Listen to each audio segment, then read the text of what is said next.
All right, good evening, everyone, and welcome to Green White Checker TV. Tonight we have race number 3 of the playoffs out of 4 over here at Daytona International Speedway for the Area 51 Super Speedway Truck Series here tonight at Daytona International Speedway.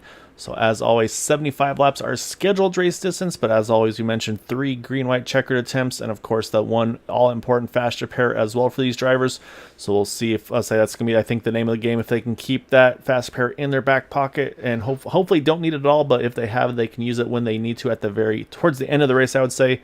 Let's say, of course, the big thing to talk about is our point standings coming into tonight. Right now, Sebastian Marin, after 2 races, a 21-point lead over Eric Laurie. Gabe Butler there in third, 37 out, and then it's tight from there on back. You see it's 37 back for Gabe, 38 for Todd Siebels, 39 for Robert Rock, and 40 for Dean Wilkinson. Unfortunately, Maxwell Caldwell, Vicente Guerrero not having the nights they were looking for, or I should say the playoffs they've been looking for, 58 and 62 out of the lead. So really tight from third to about 7th position there, or third to 6th, I'm sorry. But I say right now, Sebastian Marin doing what he does best and building up a pretty solid points lead. So got a new voice in the booth here for me on Thursday nights, and so that's going to be Boomer Logan. So Boomer, so I got to do some Indy cars with you. So now we're back to some full-bodied action at a super speedway. So probably a little bit more up your alley here. Definitely looking forward to calling the race here tonight with you, and then of course a little bit more over the course of these next seasons. Yeah, thanks. I'm definitely looking forward to joining the broadcast booth for Green White Checker TV tonight. And like you said, I've been doing a couple of the IndyCar series on Tuesday night as well. A little background: Gael and I run together on Monday nights in the Fuel League, the Premier Series. So looking forward for the opportunity to call a few races here, and definitely looking forward to get into the Truck Series. I've got more of a stock car background, and absolutely love watching and driving in these super speedway races. So it'll be really fun to get a chance to call one here tonight. Yes, and these guys definitely put on a show. Say Daytona, obviously a little bit trickier, of course, as we talk about the tighter track. Say 2 lanes definitely doable. 3rd lane's a little trickier to make happen. So I think we'll see a lot more patience here going on tonight. And yeah, definitely want to thank everybody that's watching, supporting us here on YouTube on Green White Checker TV. And so Jack, hope you're doing well. Hope you are enjoying Savannah, Georgia. And I got thrown off here tonight. We'll show you at some point during the broadcast here, Jack. But say you're not. So your sponsor's still doing strong here. So we've got the 37 truck of Keith Horner rocking the Pennzoil paint scheme. So hopefully he'll do you proud here tonight in that truck. But right now these guys got about 2 minutes left in qualifying. And so far it looks like about 16 drivers putting laps down, waiting for a few more to put those laps in. But as I'm looking at the running order already, and it's kind of the playoff drivers all in that top front pack right here. So we're going to have some mixed strategies here tonight. Pretty frequently here, Boomer, we'll see some drivers with that strategy of try to be up front, control it, and be up front the whole point of the race. Other drivers opting to play it a little more cautious and try to roll towards the back and just kind of wait till things really kick off and before it's time to make those big moves. We'll see what the strategies are for some of these guys, but right now it looks like about 20 trucks putting laps down, but we still got some time for these guys to put those late numbers in.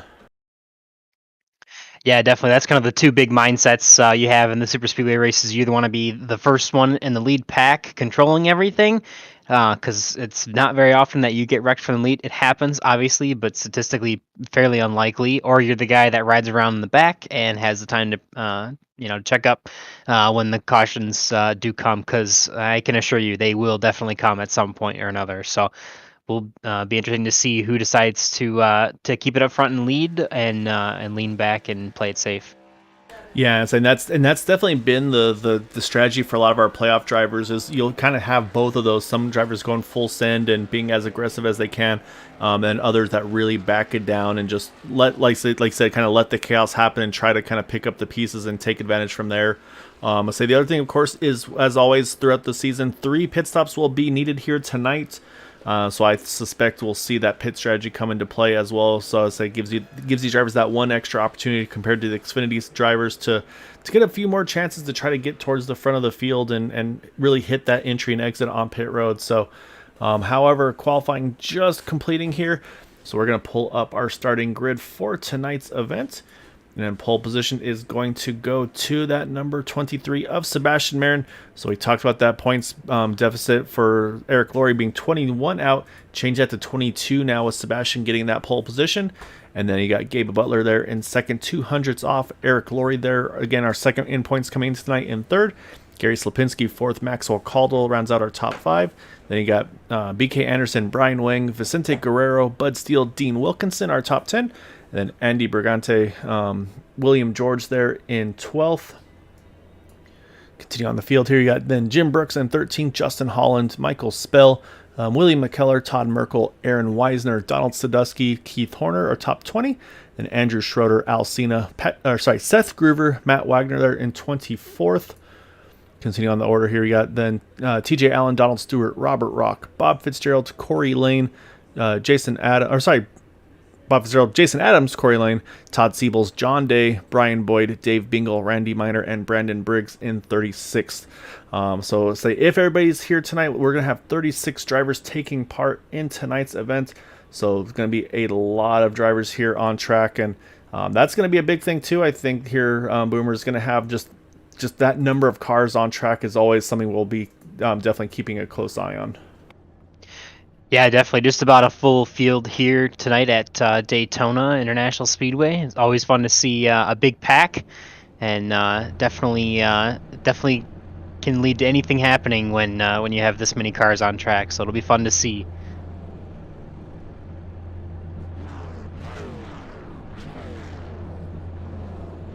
Yeah, exactly right. So right now, let's say the field all getting gridded up here. Looks like just waiting for maybe 1 or 2 more drivers to hop on track before we get things rolling. And then we will get things underway. So yeah, so it looks like, I believe all 36 trucks have taken grid here. So we're going to get led to the green here as these guys are going to roll off of pit road for the first time. And yeah, so say we got tonight and then next week our championship finale. So I think it's going to be the strategies for some of these drivers, like kind of to me a bit of a risk versus reward. I feel like possibly for like Sebastian Marin for one, just you want to get that lap lead, you want to knock that out of your kind of get that off your lap real quick and early, and then from there I usually try to settle in and say I don't know what your kind of strategy is on the racing side of things, but I kind of like to run more mid-pack, just outside like the 2 wide, 3 wide battles. Try to find that little kind of quiet part of the track where it's still single file, ideally, with some people you trust, but then at the same time also not being at the very back of the field, because I always get very nervous about losing the main draft with these guys if you fall too far back. Yeah, definitely. You don't want to be at the back of the pack or risk losing your spot there. So you definitely want to keep up on at least in the middle of the pack. I personally, whenever I run plate races, my teammates and I are always trying to be up at the front and trying to control things. So definitely different ways to go about it. But if you're at the front, you can maintain that track position, especially when you've got a lot of teammates around that you can race side by side with or work together with. Single file to keep the draft going. It's definitely more beneficial. So. Obviously, every once in a while you get tucked on a line and things may start bouncing around, and that point maybe evaluate moving towards the back. But I personally always love trying to get to the front and maybe the Dale Jr. mentality, take every possible run you can get and move us forward as fast as you can. Yeah, so let's say I'm kind of the Dale Jarrett approach. So say to go with the other Dale, kind of cruise in the back and try to take advantage once it gets close to the time to go. I was waiting for that green flag to fly as it does, and we are underway. Got one a little bit down on the apron there, but it looks like we're going to get through nice and clean. As we're going to kick things off here again, 75 laps. Our scheduled race distance here tonight as Sebastian Marin and Gabe Butler lead the field here down into turn number 1 for the first time. Yeah, pretty clean start here for this lead pack. Everyone just kind of gonna settle in here and just keep it. Looks like 2 wide for now. I'm sure no one's in a hurry to get to the front or do anything too crazy like 3 wide. So we'll probably see a little bit of 2 wide action here for a little bit and just kind of settle in as we get through this first fuel run. Yeah, I think, 1 car up in the wall, it looks like. I think that's a 75. Yeah, it's William McKellar, but what he's doing right there was perfect there. He stayed up against the wall, didn't try to cut hard off of it, and so he's going to be able to get rolling again, and it looks like we're going to stay green here. But yeah, definitely a moment there for that 75, and it looks like he's got some help here behind him there of John Day. It looks like willing to roll out of it, pick him up a little bit, so Say they just gotta make sure they don't drop too far back, lose that main pack here, as we'll jump back to that lead pack. Because right now I'm watching the intervals, and right now I'm watching Corey Lane to Jason Adams, and it's sitting at about just over a second right now, but behind that between the 24 and that 010 of Corey Lane. So that's going to be something I'm going to be keeping an eye on, because I'd say they're going to have to start to get a little aggressive with Todd Siebels being the pusher there to try to push that truck up a little bit further to get back into that draft. That's always my concern with that. We talked about they're staying too far back. Say little mistakes happen, wind up pushing you way off the field. Yeah, definitely. Nobody really enjoys super speedway racing when you're at the very back of the pack and not able to pack up and run with the draft, and you're just kind of riding around. So it definitely makes for a very long night. So hopefully they don't take themselves out of it this early. Yeah, it looks like that ticker definitely going the right way for Jason Adams, closing back up to Corey Lane. You do got to note here, obviously, Eric Laurie, he gets to the front, gets to the bottom, importantly as well, so put a lap lead for that number 071. Not sure if Sebastian Marin's led a lap or not yet. Wasn't able to catch it when we went back to go take a look at the that contact with the wall. But there goes Sebastian Marin, gets a great run out of turn number 4, was able to get the gap in front of the one truck, hop straight to the top, and he's going to lead this lap for sure there. So no question there, the 23 getting a lap lead. And man, that truck got wobbly there out of the trial. There's that big push from Gabe Butler in the one. Yeah, definitely getting maybe a little bit aggressive on the pushing early, but allowed him to get down and be clear to become the leader on that inside line there. So we'll see. These trucks, I should say, do tend to get a little bit squirrely when you start pushing really hard. They don't seem to have as much stability as either the Xfinity cars or maybe even the Cup cars as well. So definitely keep an eye on that as people try to get aggressive as the race gets later and later. Yeah, exactly. Right now, these trucks, yeah, the more aggressive you push, definitely the more wobble they have to them. So, and say the thing is, though, the guys we have up front here, say this is kind of this is their bread and butter. They make it look easy right now. As you see, Eric, he hops back to the top there through one out of 3 and 4, I should say, then through the tri-oval. I say also then able to clear Sebastian Marin. But yeah, a lot of side-to-side action right there. But you are exactly right, the Boomer. It's very tough when you start trying to really push these trucks, and say they get aggressive obviously later on in the race, really getting that push going. So so far so good for these guys, but obviously still tons of racing to go here. Only a lap number 5 of 75. Say right now, say up front, pretty much all status quo here. Not a lot of big movers up front here. You're probably going to see pretty much this, just a few moves here and there. Right now, one of our bigger movers is further back in the field, is that 22 of Aaron Weisner. He is up 6 positions, as is the 19 of Donald Sadowski there as well, and that 19 right behind him. Also 6 positions gained there. And actually, now let's say that Alcina, the 900 truck, he is also now at 7 positions. So the second lane seems to be moving pretty well for these guys here early on. With a few drivers opting to roll to the back, it looks like, with Michael Spell, Dean Wilkinson dropping about 10 for Michael, 16 spots for Dean here. We talked about that risk versus reward, these guys going for that cautious approach to start things off. Yeah, definitely. We got about maybe 10 rows, 20 cars here packed up 2 wide, and then just the rest of the field is pretty much just single file, stringing it out a little bit, maybe trying to avoid the chaos and keep the cars in one piece for the rest of the race. Yeah, so basically, so we talk about strategies. So your strategy, you be rolling right around here with us, say, like I said, with teammates as well. So I'm looking at the 071, the 23, the 94, the 25. Like, those are all guys that are in that same Discord channel together. So say at this point, I would say definitely consider those teammates. So I'd say this is about where you'd be planning on trying to have your race be at right now, Boomer. And I'd be kind of going with where my co-commentator for a good chunk of my season here has been, is that 11 of Matt Wagner, right outside the 2x2 pack here in a nice little calm pocket there, able to react if anything happens in front of them, and with everybody being in single file behind them, feeling probably a little more comfortable about having some good avoidance opportunities to, if any incidents happen up front. So I'll say kind of the mixed opinions and strategies of these drivers here tonight. So I'd be kind of trying to stay where Matt would be, and like you mentioned earlier, you'd be trying to run up front here with these guys at the front of the field here as they continue to go 2x2.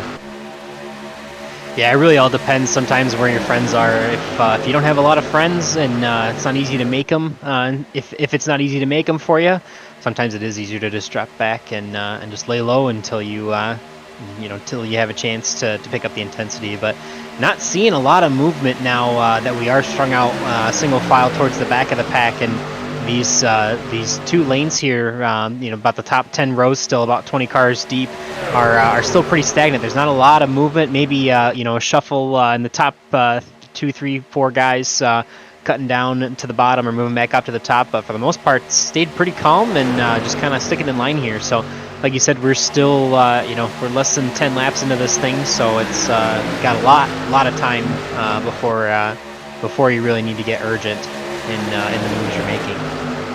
Yeah, I'm saying that'd be the next thing. Is I think the real sense of urgency will come right around lap number maybe 18 to 20 range, where you start to look at your field numbers, like, all right, I'm gonna have to be pitting here pretty soon. Again, knowing these guys can go in the low 20s, I think maybe 21, 22, probably realistically is going to be where most of these guys hit pit road. And that's where people are going to start getting a little antsy and trying to figure out a way to get to the bottom. So right now I think everybody's in a kind of just in their little pockets, just kind of comfortable with where they're riding at the moment. Because like you said, not a lot of changing except for those kind of top 3, 4, 5 positions right now. And the other thing too is, I mean, green flag pit stops, it's kind of really the big opportunity for drivers to kind of make or break their races. So and we've seen a lot of times these guys have gotten really good about getting into pit road, but where we have had some troubles is when you get into pit road, but you still have to hit your pit stalls, and you got to try to not make sure you don't step on the toes of those other drivers around you. And so that's the hard part, is knowing where your competition's pit stalls are in relation to one another. Yeah, that could be huge, especially during green flag pit stops. I mean, it's an absolute land rush, especially if you can be aggressive and get on those brakes super late and super hard and get it slowed down to that, I believe it's 55 mile an hour pit road speed limit. If you can be aggressive and make up a couple car lengths, sometimes you could even pass a couple cars. So it's all about being aggressive but being controlled, because it's also very easy to loop it and completely destroy your race by just trying to get to pit road and maybe even wrecking a few others in the process. So, but you definitely have to have that spatial awareness of who's in front of you, who's behind you, who's around you. Definitely helps to call out who's pitting, and or if you're pitting with teammates, it's definitely helpful to make sure you're not going to run over one of them as well. So definitely a dance, if you will, as we get to those green flag pit stops. Yeah, so as soon as you talked about the getting a little bit deeper on entry than anybody else, and immediately I put the camera on that 23 of Sebastian Marin, because he is Mr. Green Flag pit stop. It seems like he can just get onto pit road just that little bit later than anybody else, but still find a way to make minimum speed, or I should say make the pit speed line in that number 23 truck. And there's been numerous occasions where I'll watch him and like, nope, there's no way he's going to make that, and somehow he finds a way to get through unscathed. So he's definitely one that flirts with that pit speed limit on the entry, but more often than not, he definitely is able to get the job done. So he'll be one I'm watching. I say hopefully no commentators curse, even though I was joking with him pre-race with the points lead he has, talking about putting a bounty on him there for some of the competition to close the points gap on him. And say I do have a tendency to somehow find a way to be a bit of a commentator's curse. So hopefully it doesn't happen for Sebastian Shine. And say if there's anybody who could find a way to break through even with me doing what I do at worst, I guess you'd say, that would be that 23 of Sebastian Marin. Yeah, definitely don't want to curse our points leader here as we're running through the penultimate race of the season. Another thing to think about when you're coming out of the pit stalls for those green flag pit stops is definitely cold tires. It's very, very easy to spin out on the apron in 1 and 2 before you get to that pit exit line, and can really start to put the power down and get back up on the banking. So it'll be interesting to see. That'll probably be, for now at least, probably one of the most exciting things that we can talk about as green flag pit stops here, as they've still been packed up. Still about 20 cars as top 20, 10 rows deep, side by side all the way back, and still looking at single file. There's a couple cars on the outside row in the back, maybe trying to make some moves or break the draft and trying to make a couple passes there. But for the most part, it's been pretty quiet so far here tonight. Yeah, so they definitely have kind of just got into a rhythm, it looks like, and honestly, this is pretty common for Daytona, as these guys just kind of get into their rhythm and just try to feel out the race a little bit. And I said, I feel like a lot of these guys, they want the pit stops to kind of play a bit of a role in the outcome of these races, and A lot of drivers that they've definitely been stepping up their green flag pit stop game as well. So what I think we will see though is some of these drivers that started towards the front, towards the inside line, that are just kind of on cruise control. One of those being the 6 of Bud Steele. He's usually pretty wily on the fuel mileage in that 6 truck, so I suspect we'll see him try to go a little extra distance, and maybe try to get some extra mileage on that 6 truck.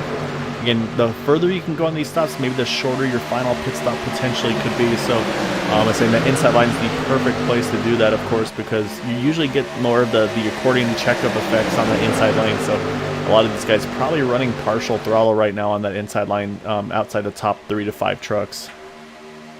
Yeah, I'm sure a lot of these guys, maybe even maybe not the two guys leading the lines up front, Gabe Butler and Gary Klepansky, but definitely everyone behind them trying to save as much fuel as they possibly can to try and go as far as they can, or at least to make it to that those 3-stop, 4-stint pit window for tonight. Yeah, exactly, Ryan. I'll say during before the race started there, Brendan Briggs hopped on the chat and mentioned that so his goal time was going to be basically just cruise mode for probably about 65, 68 laps and then go. And right now he's just kind of like he's doing exactly that. He's definitely in full cruise mode, just cruising around in that 36th and final spot right where he started. So for him, pit stop's probably straightforward here. I mean, he's got the first pit stall on entry, so he can go ahead and he knows that there's going to be nobody that's going to be trying to pit in front of his pit stall, so he's going to have a little bit of leeway there. I say the thing though, kind of we talk about strategies as well. For me, it's like when you start getting to the point here, we're already on lap number 16 here. So again, pit stop's probably about the next 5-6 laps. I really start to try to push that second lane. If I've been just in cruise control, like we talked about the 6 of Bud Steele, for instance. Once you see that lead pack start to kind of split off and start hitting pit road, that's when I really want to try to step up my game and basically just push a few really hard, aggressive laps, kind of do the overcut, if you will, for those that maybe follow F1, try to pit a little later with a fast lap or two to try to see if you can maybe gain some ground on those guys that pit a lap or two before you. Yeah, definitely. The more organized you can be directly before and directly after you are on pit road, can definitely help, especially if you're going to try and pit with other drivers at the same time.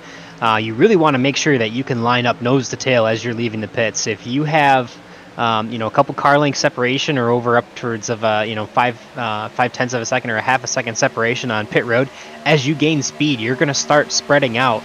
And eventually you will probably merge back together. But if you can be as close to the car in front of you and everyone behind him and so on and so forth, as you can be when you're exiting pits, that's definitely going to help you, like you said, kind of push and would help for the undercut if the first one's pitting. But yeah, if you're on that outside line, you're going to have to wait your turn because that's not typically a place that you want to be pitting from. So you might as well line up, push, and see if you can make that overcut work.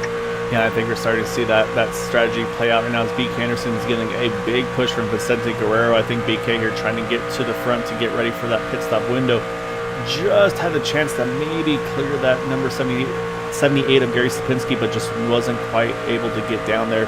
So Gary's going to continue to lead off here. And here comes that first set of pit stops we just talked about. And it is a big pack of trucks here, and it's a bunch of the ones we just talked about. So this is actually an early stop for these guys. So it looks like they're going a little off strategy here tonight for those 3 stops, going to lap number 19 this time around. And it is bringing a few others. Oh, I think we got some incidents. Oh yeah, there's definitely some.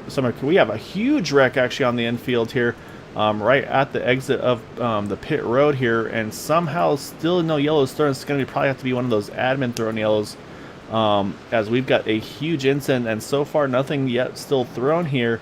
So we'll jump back up to our leaders to keep an eye on them as we continue to stay green. But let me go back and try to find exactly what happened here. Because yeah, that was something definitely happened during that pit stop cycle. As I said, here comes the second pack of trucks trying to react to that, I think, and they hit pit road here coming to lap number 20. That's going to be BK Anderson, Vicente Guerrero, William George, Justin Holland, and Bud Steele. So I'm going to jump back here a little bit though, Boomers, see if I can find what exactly happened. I'll say it's going to be hard to, I think, try to find all of it here. But we'll take a look here from William Keller's point of view, because he was involved somewhere in this incident, but not sure where it actually happened. Yeah, looks like Andy Brigante in the 955 car, and who else? That was also Brian Boyd in the 96. Looks like might have just been trying to come down and might have gotten turned. Yeah, we'll pick up the speed here. I was like, well, we're gonna look at this replay still, and yeah, you're right though. Say a little bit moving. Yeah, it just looks like 98, 96 maybe just came down a little bit, and then just right across the track. And so this is always that hit or miss with iRacing, is you don't know if and when those yellows are gonna come out the way they should, because it's just based on how the trucks are pointed. And then yeah, just big mess behind them, lots of trucks involved, and just somehow we stayed green with all that. So really shaking up the running orders right now. It looks like Keith Horner's going long here on that pit stop. He's yet to pit here. Kind of Looks pulling like he's all by himself too, and so that'll be that's a interesting to tough, see. yeah, that's a tough place to be. But yeah, so honestly, a little surprised that a caution wasn't thrown for that either by iRacing or usually by the admins. They usually tend to throw those big wrecks, especially if iRacing misses them. So we'll keep an eye on where everything cycles through, because right now, and say here comes Keith Horner. He's going to hit pit road now, and I suspect we still have a few trucks that have not even pitted yet, including right here Dave Bingle, Brandon Briggs, Corey Lane, and Randy Miner, as they're all running together here, coming to 23 laps down. So yeah, so we'll see. So yeah, here comes a couple of them here: Brandon Briggs, Corey Lane, Randy Miner, Keith Horner's also already in. But right now, Dave Bingle is going to continue to go a little further in that 13 truck. Yeah, definitely. That made a huge jumbled mess of our field so far. There's probably, you could probably even say there's like 3 or 4, maybe 2 main packs and 2 or 3 or 4 smaller packs throughout the track right now. So definitely not throwing a yellow there is going to make this interesting, and definitely going to put a few people well off cycle of the draft, and probably falling back, unfortunately. Yeah, so right now you've got about a 5-truck breakaway here, which I say. So right now you've got Gary Slipinski, Sebastian Marin, Maxwell Caldwell, Gabe Butler, Brian Wang. They've broken away just a little bit. However, it's going to be a slightly bigger pack, because they're going to pick up, it looks like BK Anderson, Vicente Guerrero, and Bud Steele. They've been able to catch some good draft, and they might be able to tag onto this pack in front of them. However, from there on back, it is a pretty solid gap between them and the next set of trucks, currently being led by Donald Sadusky in that 19 truck. It looks like about 7 seconds off the lead, about 5.5 seconds off that pack in front. So, yeah, like I said, it's really split this field up in multiple packs right now. So we talked about the lead pack gone from the 2 to 1 pack now. I saw one truck off. Oh yeah, okay, he's down on the apron. They're just staying out of the way. But yeah, so right now you got about 8 trucks in this lead pack here, though, Boomer. Then again, we go back to the Donald Sadusky there in the 19 from 9th down to about 15th of Aaron Weisner. Then you got to go another 8 seconds back to Jim Brooks here, who's got Eric Laurie and Keith Horner possibly together. And yeah, I mean, we've just got, yeah, this field is completely strung out here. So a lot of these guys are going to be rooting for a caution, and then probably about 8 trucks here want this thing to stay green. Yeah, we'll see. Yeah, this top pack or so may pick up a few lap cars here and there as they they pick up the stragglers here and there, but they're definitely kind of in the catbird seat here, especially if this goes green the rest of the way. They're going to be the ones that are going to be controlling this race. So there's like I said, there's 9 of them from being led right now by Gary Kopansky at the front of this field. Yeah, and that's the things, you're not going to see any movement from this pack here, because again, we talked about those guys that were the first to hit pit road, and that is the top 5 right here. And again, those guys are all in that same Discord together: the 78, the 23, the 94, the 1, and the 25. So you're not going to see any big moves or anything like that from these guys. These guys are going to just basically try to make really fast laps with one another drafting. I think the only drivers that might try to throw a wrench into things later in the race would be BK Anderson, Vicente Guerrero, and Bud Steele. But right now, I think it's in their best interest to kind of the same thing, just kind of go cruise control here. We'll jump back to Donald Sadusky there leading that second pack. He's got a great pusher at the 0-2 of Seth Groover. But right now, lap time-wise, though, they're about 0.4 of a second off that lead pack. So intervals going the wrong way, unfortunately for them. Again, talk about that big pack these guys have, but just unfortunately, though, that caution, it's the lack of caution, I should say, just really shaking up this field. Like I said, it's got kind of just multiple packs right now. But like you said, though, Boomer, as these start catching traffic, these packs are going to start to kind of consolidate just a little bit here, because right now you've got that pack of 3 here with Jim Brooks, Eric Laurie, Keith Horner.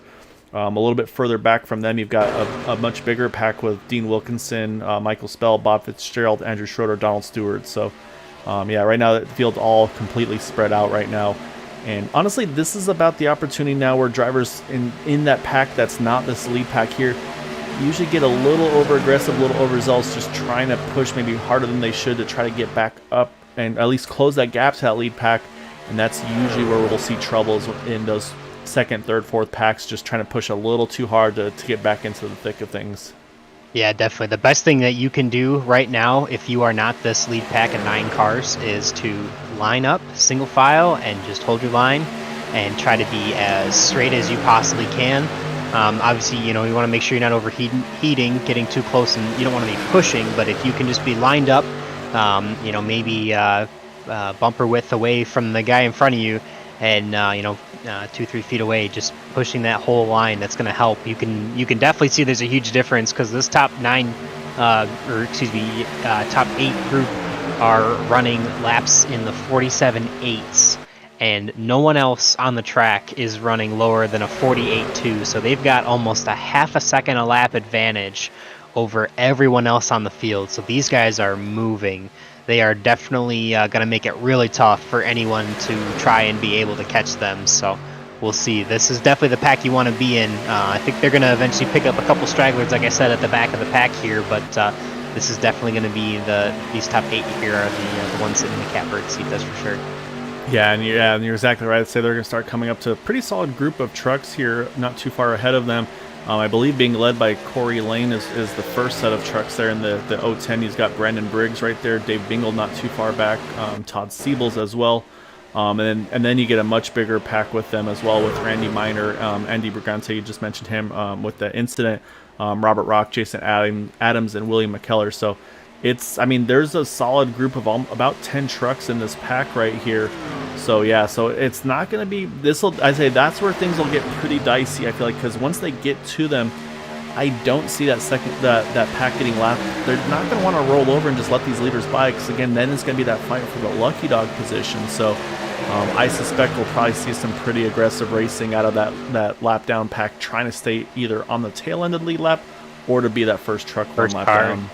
Yeah, first truck 1 lap down for sure, get that lucky dog. But yeah, it'll be interesting to see, because there's definitely more people in the pack with our 8 leaders here.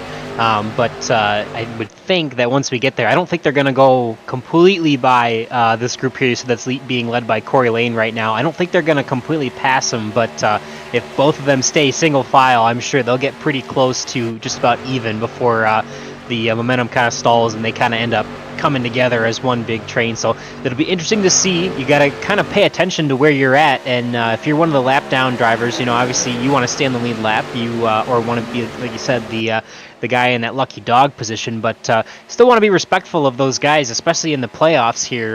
We got a couple drivers in the top 7 in the playoffs that are looking to in the lead pack here to try and win this race. So you got to be cognizant of those that are racing around you, and be smart and race your race, and not try to get too aggressive with people that you aren't really racing against at this time. So yeah, it's definitely it's a tough balance to be in, because of course, like we talked about playoffs, you've got pretty much every other sport, it's going to be you versus one other person or team or whatever it may be. But here, say it's you versus 35 other drivers here tonight for, and it's, of course, ebb and flow, maybe some more, maybe some less at the other races over the season too. So, yes, like for Sebastian Marin, right now, like I say, he's got some wiggle room to play with, and saying so. One of his closest competitors going into tonight was Eric Laurie. Eric sits in 17th in that 3rd lead pack.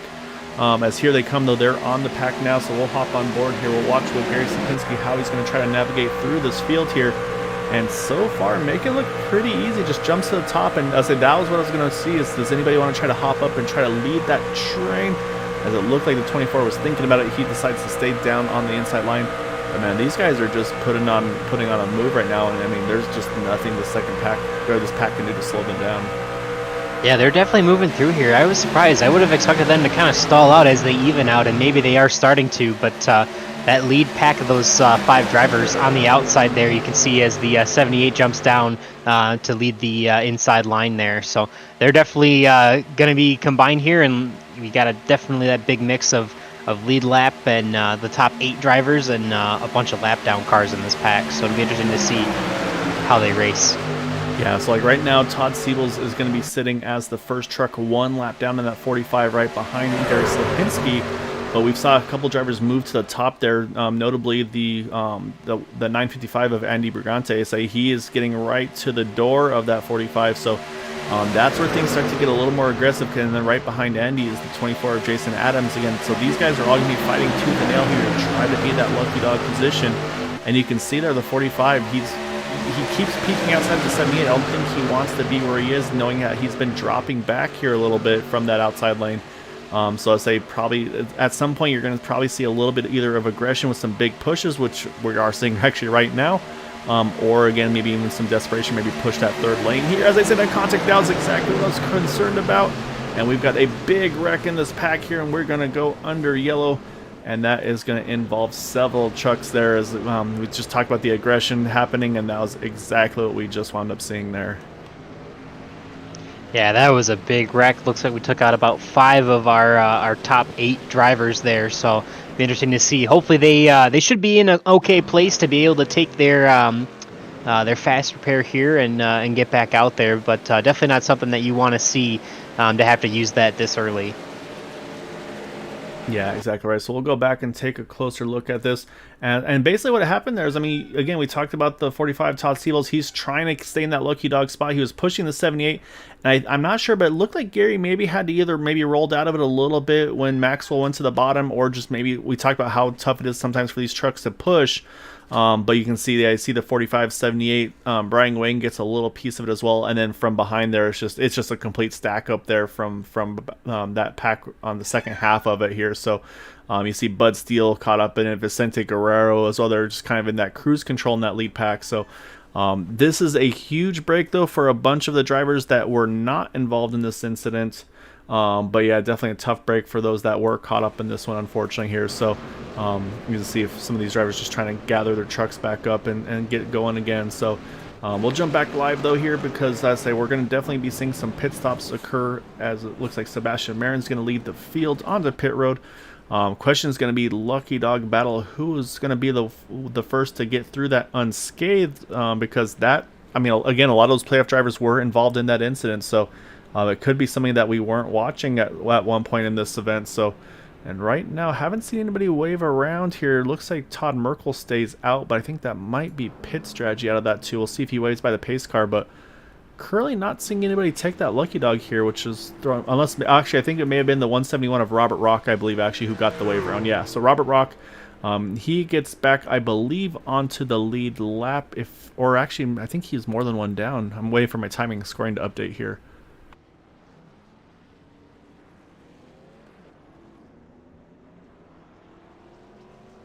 Yeah, actually, I think he went from 2 down to 1 down there, Boomer. So crazy enough on that is that I believe that means that everybody else that was a lap down in that pack wound up being involved in the incident. So strategy-wise, though, I need to mention Gabe Butler. He, it looks like, is going to win the race off of pit road.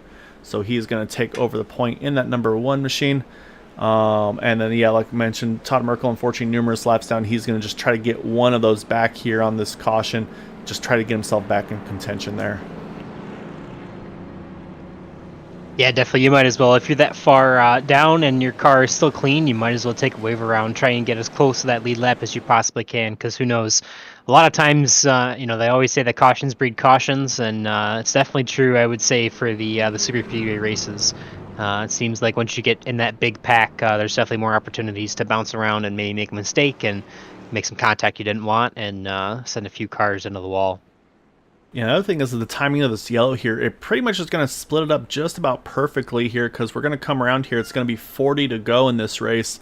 And so looking at the numbers, I mean, so basically these guys will probably pit, again, run around 20, 21 laps, maybe 22, then hit pit road. What we might see is some strategy for guys to try to go a little further. As you see, there goes Todd Merkel, gets that wave around. We mentioned to get himself, I believe, to 2 laps down, if I'm not mistaken, but unfortunately still sitting in 35th. But yeah, so the next thing goes, we have a big fight for the lucky dog position, which I believe is being kicked off around, I think it might be Randy Minor. Yeah, that's what I show, Randy. Yep. Yeah, so Randy, Corey Lane, William McKellar, Brandon Briggs, Dave Bingle, Andy Brigante, Robert Rock, Jason Adams, and I think that's all of them that'll be battling yeah, for that lucky dog position here. So yeah. I mean, that's definitely like a big six battle to eight. within the race. Yeah. And then the other thing, of course, is that we talked about the faster pairs as well. Probably some drivers having to burn that fast pair. I did notice that there were some drivers that took a very long pit stop. BK Anderson, one of those, over a minute and a half on pit road, just trying to get damage repaired to that truck as best as he can.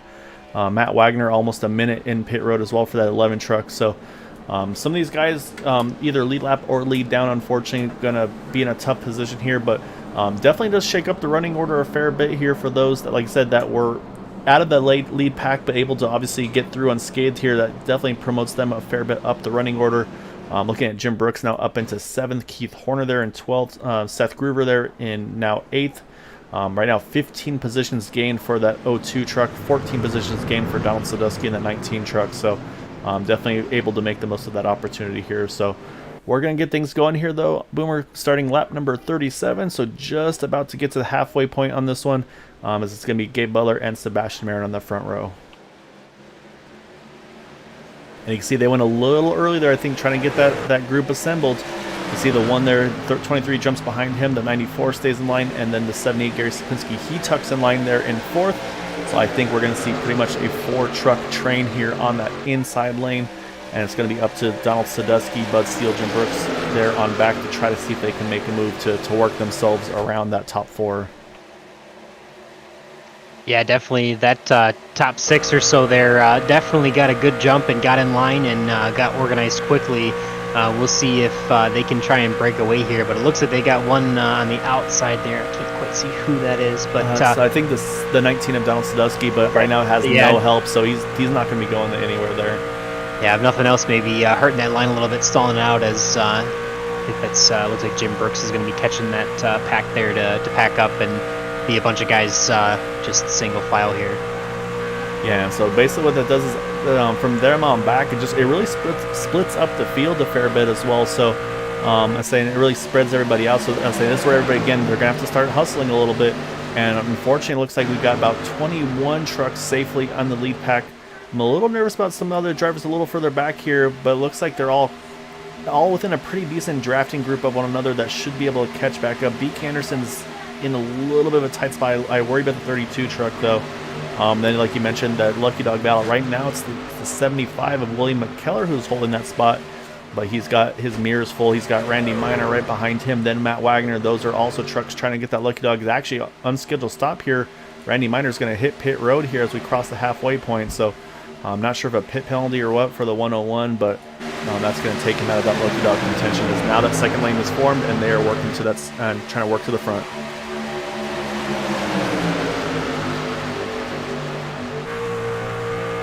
Yeah, back at it, 2 wide action here. Back to about what we had towards the beginning of the race. We got about 8 to 10 rows here, deep, 2 wide. Top 20 cars working in a pack here, just riding around still. Still a little early to start making your moves. I think you want to be a part of this lead pack here, I would say personally, at least to stay before your last green flag pit cycle follows through. But definitely still probably riding around, not too much action. I mean, you really can't go too much unless you really start to make it pretty wide when everyone's packed up like this. So just kind of being patient still and saving that faster pair if you haven't yet taken it, and just trying to ride. Yeah, it definitely looks like that's kind of the game plan for a lot of these guys here. Let's say, and then a little further back, though, they're going to have to start hustling a little bit, because you can see how split up the field's got. It's actually now Andrew Schroeder and Dean Wilkinson trying to work together here to catch back up to that lead pack right now. But with just the 2 of them, it's definitely a tough feat to do. Saying again, some of these drivers probably limping a little bit of damage. Do need to mention, though, Matt Wagner, he's gotten around William McKellar. That is that Lucky Dog position we just talked about. But yeah, right now, field's again starting to split up a little bit here. We've got about 2 to 3 packs right now. And it looks like, though, I'm going to say Andrew Schroeder and Dean Wilkinson, they are going the right way here, as actually they were about a full second faster than our top 2 up front there. So definitely good drafting here by that 048 and 55, and indeed they will catch that lead pack. So great drafting by those 2 to get back up to the front here. So kind of one of those kind of take a breath moments ago. Okay, good, we got there. Now we'll kind of catch our breath and maybe try to regroup and see how this field unfolds. Yeah, definitely. When that field is just a single file line, you definitely worry as you start getting to upwards of a second behind that pack. But thankfully, with this big 2-wide pack here, you're cutting a huge hole in the air for them. It does help them get back up and regain it. But I don't think that anyone else is going to be able to rejoin unless they make a very, very great effort to try and stay single file, but I just don't think they have enough cars back there, so they're definitely going to break off with this lead pack here. Yeah, no, I think we've got the pack right now. That's going to be a 20 truck lead pack here up front here, like I said, from Gabe Butler, Donald Sadusky, back to about Dean Wilkinson there in the 55 in that 20th position. And then again, we got Bob Fitzgerald, Matt Wagner. They've actually picked up a truck here, and that's, I believe, that is the 75 once again. Yeah, William McKellar. So again, that's the Lucky Dog battle, the 11 and the 75. But then if you look just behind them, you start to see another pack of trucks starting to work their way forward here. You got Donald Stewart there. He's got some help from the 97 of that's Donald Stewart in the 97. I'm sorry, working with Dave Bingle in the 013. Then here comes some of these other trucks. Jason Adams right there, Corey Lane, Brandon Briggs. So we mentioned some of those drivers trapped a lap down. That's a pretty big pack right now of lap down trucks here, trying to close that gap to Matt Wagner to be in that Lucky Dog position.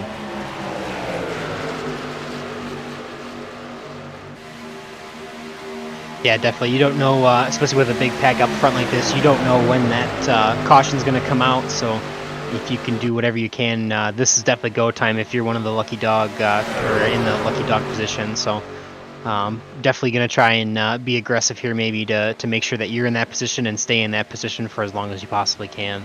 Yeah, say right now Matt Wagner probably the leader of the Bob Fitzgerald fan club, but actually you can see that has changed. He's gotten past there, so I believe actually so now Dave Bingle actually showing as the overall Lucky Dog candidate there in the 013, getting around the 11 truck. So say the 08 and the 11, they were trying to work together. That got split up.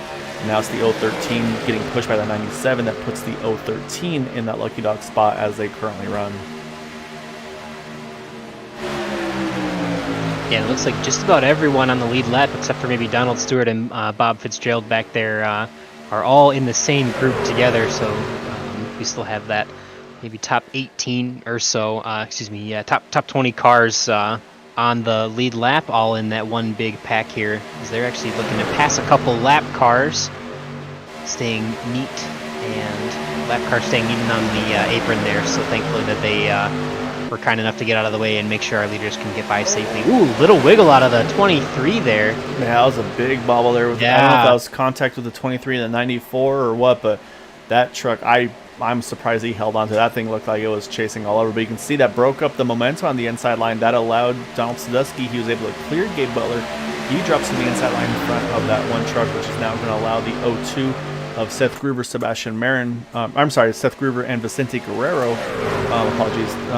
The 02 and the 14 to get to the top lane here. However, looks like momentum. Say Gabe had a slight opportunity there to hop up top there, but he's going to choose to stay low here as they come through the start finish line once again with 30 to go.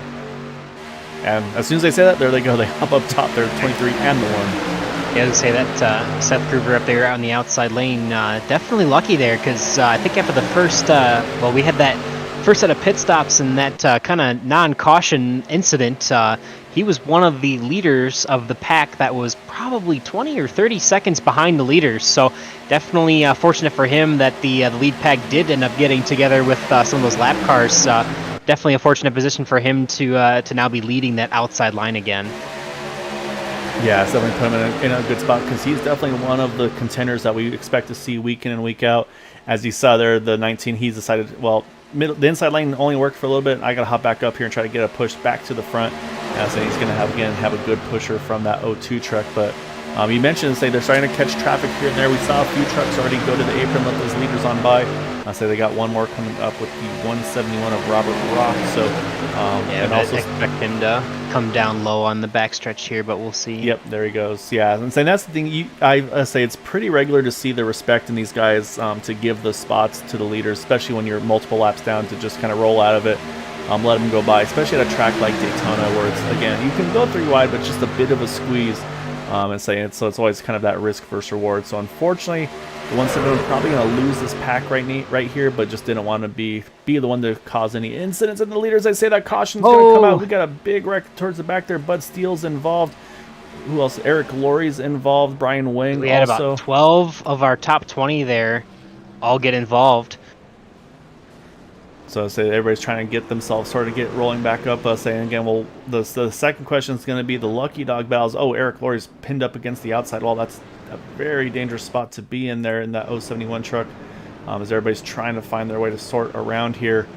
And yeah, so unfortunately, it's going to bring out our second yellow tonight, and that truck is going to be in bad shape there. However, bad luck for these guys, I believe, is a good break for Dave Bingle. I believe will be our lucky dog. So. However, before we get to that, let's go back and see what exactly happened there. Just looked like, again, maybe a bit of a push gone wrong because these guys started to get a little wobbly. And then just from there, it seemed like all bets were off.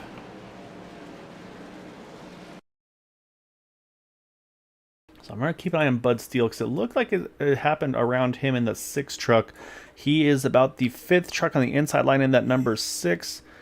Trying to see if I can find where it started off. Oh, it looks like, I think the 50, I think it was a checkup on the inside. The 51 gets into the back of the 6, and then unfortunately from there, just the accordion effect happens. Alcina gets involved there, the 96. You see him get a little bit of air there as well. Look at the avoidance there from the 37, just going straight to the grass to get through there as well. Unfortunately, Michael Spell in the 88, the 4 truck gets a piece as well. Justin Holland. And then, like I said, it took out, unfortunately, a fairly sizable group of trucks there. I think, yeah, the 22 of Aaron Weisner. So pretty big incident there with the lead pack there. And so, yeah, so once again, some of those guys that stayed out, or sorry, that lost the main pack there might be kind of getting a bit of a blessing in disguise with all of that. So, however, we'll jump back live here because pit stop's just finishing up here. Yeah, I think fortunately for some of those guys, they were still with their...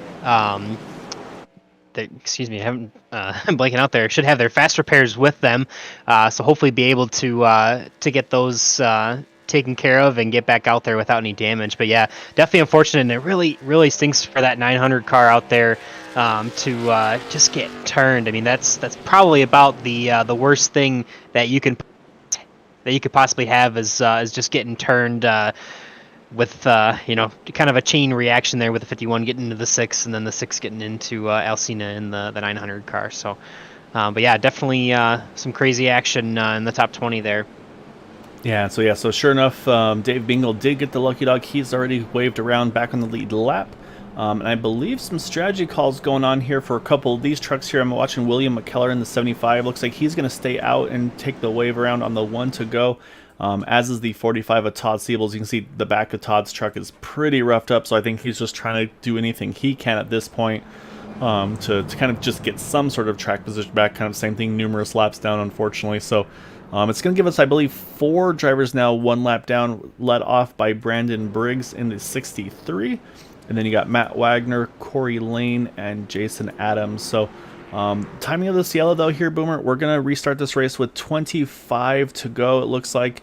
And I believe that's still just outside the fuel window. So now the question is, it gives you about a, 18, 20 lap window just about of when you can make your final pit stop to make it to the end here. So the question, I think it's going to be a big question mark. Do you pit early? Do you pit late?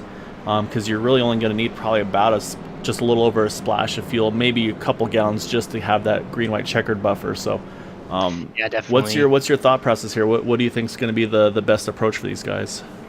We'll see. I would think with all the cautions that you're seeing here, you're definitely going to want to stay out. I don't think it's any benefit to coming early, even if you needed to take a splash of gas. So I would say with Super Speedway Racing, looks like looks like just about everyone here. Maybe not. There's most pit stops were in the 7 to 8 second range, so maybe just fuel only there. But if you did take tires on that last stop, that would definitely be the best bet because you could probably ride those through the end. And then with some of the people around you, you could try and take a splash of fuel with, I don't know, maybe 5-10 laps to go if you absolutely have to. But I'm almost certain you're going to get enough of a caution to be able to save the fuel from here if you're really aggressive on it and not leading this front pack. But we'll just have to wait and see. Yeah, it's going to be fun to see because, yeah, a lot of strategy is going to open up here. I do suspect we'll probably see some restart strategy once again from that 23 Sebastian Marin, as he's got Gabe Butler to his outside, and then Maxwell Caldwell as well in row number 2 on the outside lane. Even Gary Slapinski as well. We saw those guys all try to line up together that last restart. So we'll see if they try to do some strategy once again here. Maybe try to go a little early possibly. But I think we'll see those guys, if anything. I think they'll try to split up the field here and pit early, the 23, the 1, the 94, and 78 here. As sure enough, they do go a little early here.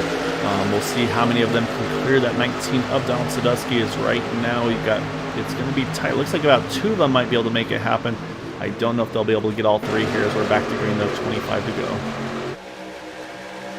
Yeah, definitely didn't catch the field quite as by surprise as they had on the previous restart to pull away and have about a 4 to 6 car breakaway. But everyone's kind of staying in line here, and looks like they do get down to the bottom. The 1, the 94, the 78 ahead of the 23, all teamed up and lined up on the inside row.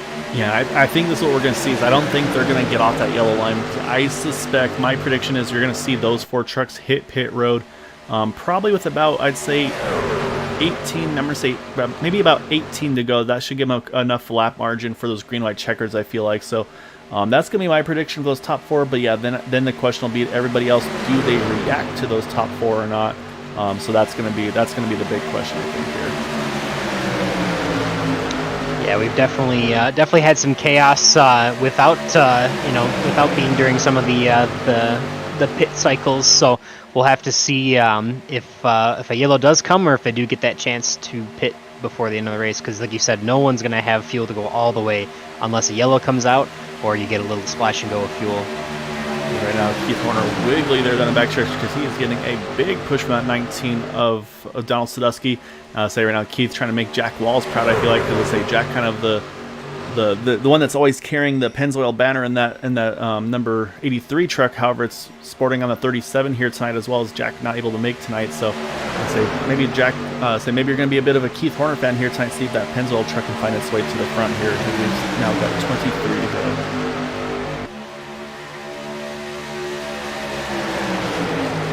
And even though these guys still can't make it on fuel, I think you're starting to definitely see them get a little more desperate, especially on the outside line, as they try to push to get lined up and pass this 4-car team on the inside row here. So definitely looking to be more aggressive in the pushing department and making those moves, maybe cutting down if you can get free and clear the leader to be the leader of that inside line. But we'll have to see. Definitely get a little squirrely there.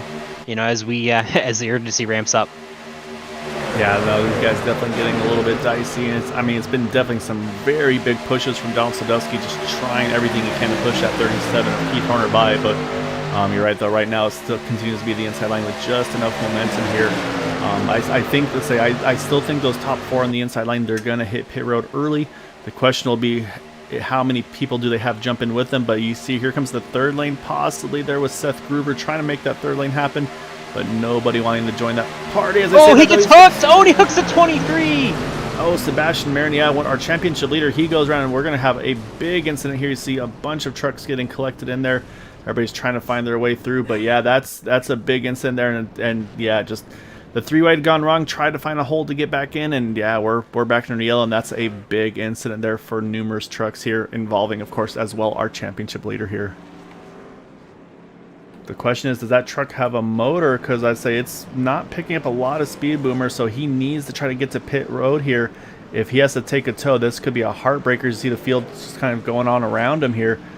I'm a little nervous for Sebastian. Yeah, he's stopping. He's going to have to take a tow. This is really going to shake things up. And I talked about my commentator's curse and saying, unfortunately, there's some bad luck, and that may have been me. And if that's the case, Sebastian, I am sorry, sir. Let's go back and let's watch that once again. As I think, like I said, I think it was just a push there, or I shouldn't say a push, but a squeeze there that just didn't quite go to plan here.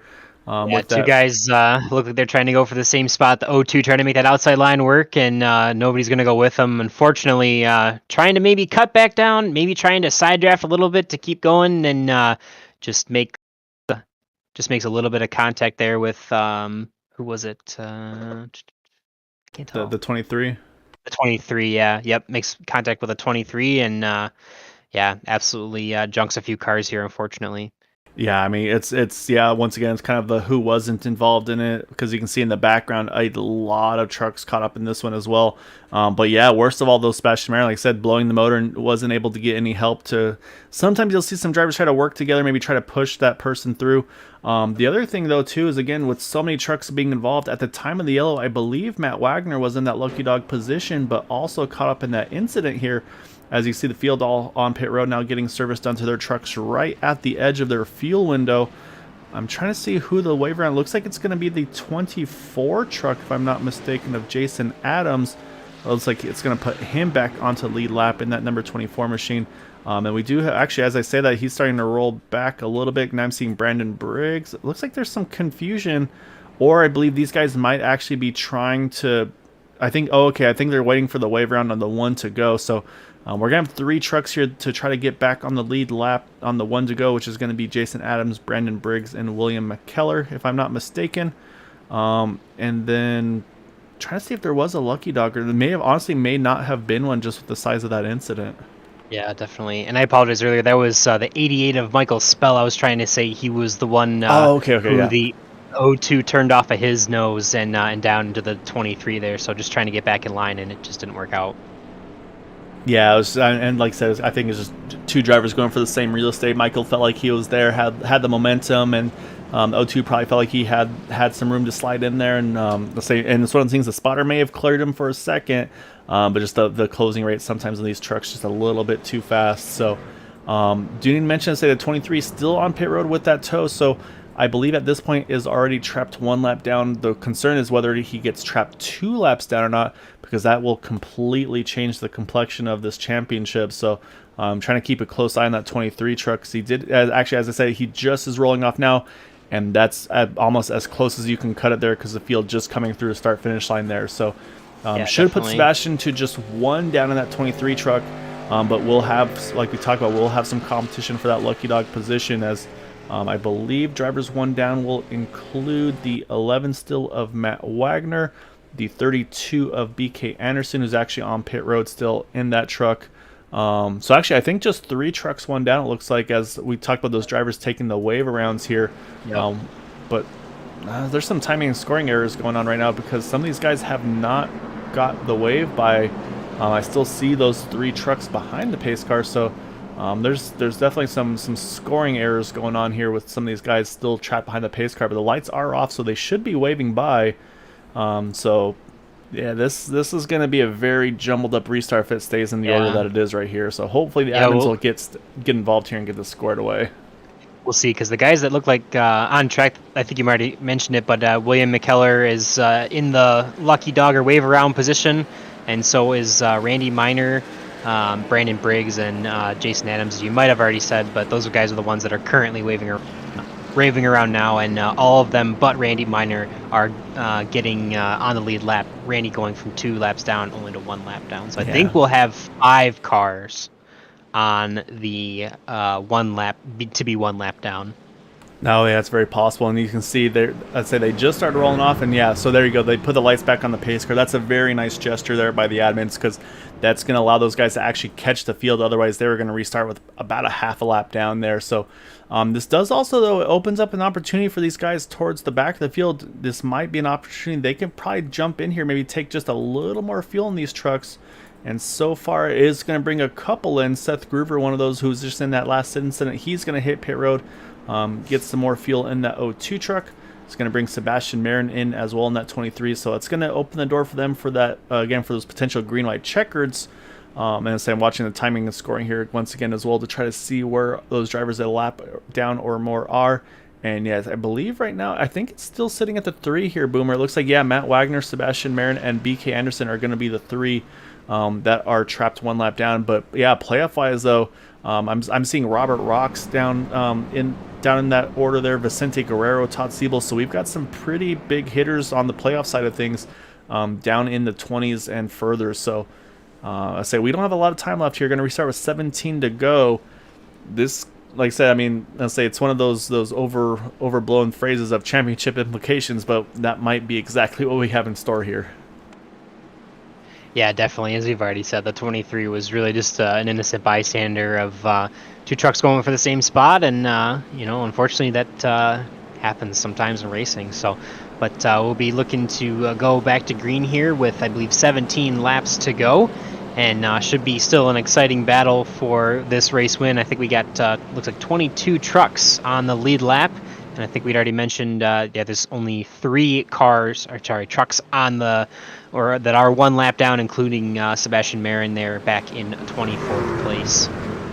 And so the other thing I'm looking at is I'm watching that inside line here, Boomer, and I'm seeing the 1, the 94, the 78, and the 25 all lined up together, all on the inside line. I think we see these guys, if it stays green, I think they stick together to the end here because these guys are very selfless. As you see the 1, he's going to go a little early once again, and he's going to try to break this field up once more here. As you see the 55, Dean Wilkinson's going to drop down low. He's had a good recovery from having some troubles early on. Right now it's going to be that 1, the 94, 78, and the 25 on the inside lane that are going to try to control that inside line with Keith Horner, Donald Sadusky, and it looks like the 99 William George is going to try to tag on there as well. So they're going to have those 4 trucks, so I don't think we'll see those 2 separate from each other if they get the opportunity to. Yeah, I think they're going to just sit there and paint that yellow line for the rest of this race. Hopefully, soon. I would assume everyone's got enough fuel to make it all the way to the end here now. So. Yeah, I think to the end is good to say that the green-white checkers will be definitely the big question mark. Oh, I see Vicente Guerrero just riding around on the apron there. That's a tough break for that 14 truck. So it just has not been his night tonight. As that second lane, it is starting to move here. Oh, as a big, oh no, we're going to have another contact. Oh, the 94 Maxwell Caldwell, another huge incident here. Involving Maxwell Caldwell. Oh, Michael Spell almost goes up and over there. And so, yeah, so another quick incident here that puts us back under yellow. And unfortunately, it's going to take out a number of drivers, including another playoff contender in that number 94 of Maxwell Caldwell. And I think unfortunately, just the push gone wrong there. Yeah, I think, I could be wrong, but I think Maxwell Caldwell in the 94 and Gary Klepansky in the 78 may still have fast repairs. I don't remember if they'd been caught up in other previous accidents, so they may be okay. But yeah, definitely that's gonna hurt a lot of people. There's probably not going to be too many clean race trucks for the rest of this race, unfortunately. Really, the only one I think that made out of that really well is going to be Gabe Butler, which is the only car I think that wasn't involved up in the lead there. So definitely fortunate for him, and maybe a great points night for him to try and make up some ground on the championship battle. Yeah, and honestly, I mean, Maxwell looked like he had it cleared, and then just all of a sudden the truck got hooked. So you're watching these guys come through the incident here, and you see a few that maybe come through fairly well here, and then you say this is where everybody starts to stack up a little bit. But I'm watching, it looks like Jim Brooks, he gets through pretty clean there. Then, of course, the big question mark is also the driver's the lucky dog position. And this may have finally been the break that 11 of Matt Wagner was looking for, so we'll keep an eye on that 11 truck. But we'll jump back live here as, again, numerous drivers hitting pit road. Gabe's going to stay out, keep that track position. But yeah, we've got pretty much anybody who's involved in an incident hitting pit road here. Brian Wang, Dean Wilkinson, William George, Donald Sadusky. So yeah, so I think, like you said, a lot of fast repairs hopping on these trucks here. And really looks like about 6 trucks possibly that stayed out under this yellow. And then trying to find our lucky dog. There he goes right there by the leaders. 11, yep. It is indeed 11 of Matt Wagner. So not what Sebastian Marin was hoping for. He was hoping to be able to take advantage of that nice and quick, but unfortunately unable to do so. Yeah, caution just came too quickly for them, unfortunately. But so yeah, this is completely shaking up the running order here. So now again, look at the top 10. We've got only 2 playoff drivers in there. Gabe Butler and Eric Laurie. Eric also having to recover from some earlier incidents, so definitely a bit of an attrition one here tonight. And at this point, it's going to be anybody's guess to see who's going to be up top here at the end, because we still got over 10 to go here on this restart. Yeah, definitely, and I wouldn't be surprised to see at least 1 more, maybe 2 more cautions before the end of this. They're definitely getting pretty excited here, but Yeah, definitely a lot of names that maybe weren't up at the front, or I guess there's a few up here that have been up here most of the race, but definitely an opportunity for some people that were mid-pack to have a chance and jump up here, and definitely a lot of cars that might have even gotten caught lapped down, have had that chance to take their wave rounds, get back on lead back, or lucky dogs, and I believe we're gonna have over 20 cars at least on the lead lap by the time we get going green with less than 15 to go. Yeah, so that's what I'm trying to keep an eye on. Is, again, that timing and scoring. Unfortunately, do have a number of retirements, it looks like. So I believe, so I'm trying to go through the timing and scoring to verify some of those numbers. But I've been watching the one truck. He's definitely just saving all the fuel he can in that number one machine. But again, I mean, look at the playoffs here. You got 22nd, 25th, 28th, 29th, and 30th for our playoff contenders. So not what they're looking for. And yeah, so it looks like, unfortunately, Al Cena has retired. Justin Holland, John Day, Brian Boyd, and Andy Brigante. But still do have a lot of drivers still on track. But like you mentioned, though, the Lucky Dog battle, I believe right now, I'm trying to see who all's going to be in that pack. I believe it starts with Sebastian Marin now in 21st is the first truck one down. It is, and so it's actually going to be Sebastian and BK Anderson, the only two trucks that are one lap down. So that's going to be that Lucky Dog battle. So say they'll be having to be a little bit aggressive here to try to be in that spot, because like you said, that you don't know how early or often those yellows are going to happen.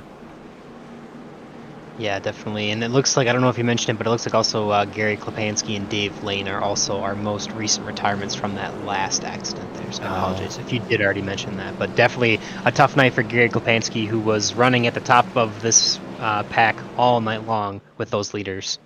Yeah, just rough spot, wrong place, wrong time once again for a handful of those guys. Let's say, and the one I kind of feel the most for there is Maxwell Caldwell, 94, because from my point of view, he was clear, but unfortunately with racing online, it's not always as simple as that. So yeah, definitely maybe a little bit of some net code there in that last caution, but we'll look to see if we can go green the rest of the way as we are back under green with 13 laps to go.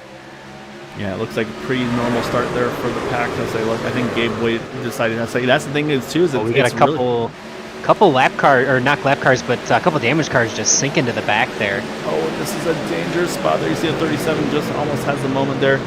Saying, yeah, I think that's the aggression here early, trying to get in front of that traffic. So let's put Sebastian Marin in a good spot. He's cleared BK Anderson by a fair bit.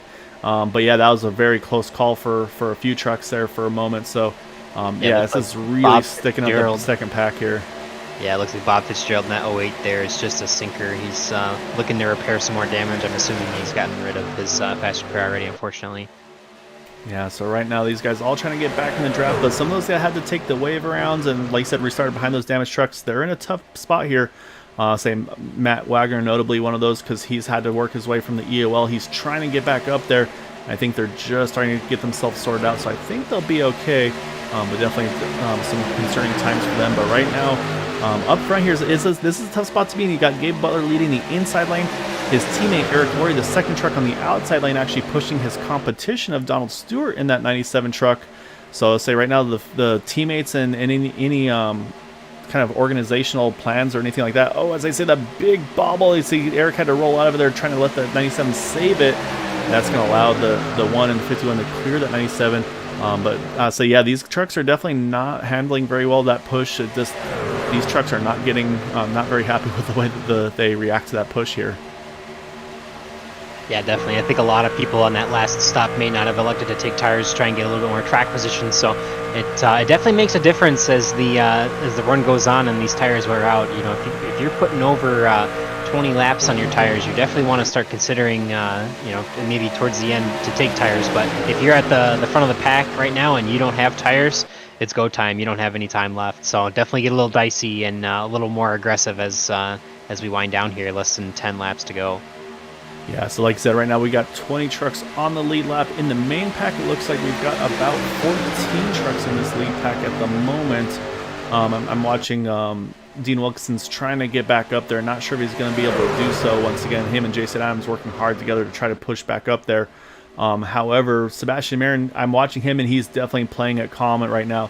He's caught the lead pack there, but he's just in cruise control in that 23 truck, just staying just far enough away to make sure if there's an incident, he's not involved in it, because he's got a couple seconds on BK Anderson here, so he just needs to play it calm and play it safe. So we're down to 10 to go though here, Boomer, and right now continue to stay 2 by 2. And this really kind of throws a wrench into things as well. With all this that's happened, it's really kind of shrunk the main pack here. It's going to make that third lane a little harder to form, because you just won't have quite the momentum as you will with the bigger pack up front.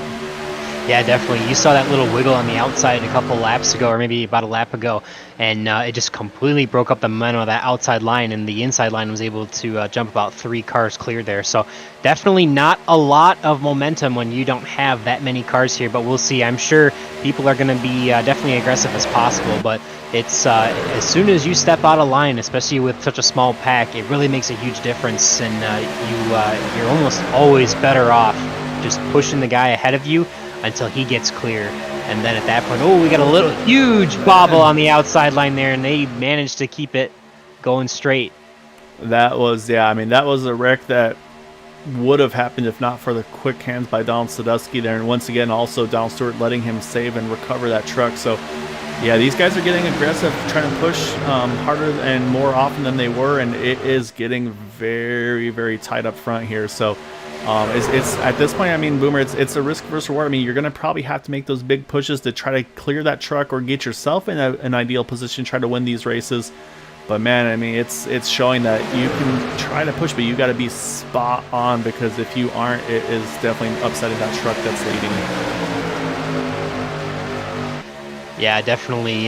We'd mentioned before how these trucks do tend to be a little more squirrely than their Xfinity Series and Cup Series counterparts. So definitely looking to be aggressive when you can, but you don't want to push. You don't want to push through the guy's front rear bumper in front of you, because that's just going to be a recipe for disaster. So definitely a controlled aggression, and we haven't quite seen that yet. We've definitely seen a lot of aggressive aggression going on tonight. So definitely a lot of fun to watch, but definitely tears up a lot of virtual race cars, and maybe a lot of cars to repair on the iRacing servers.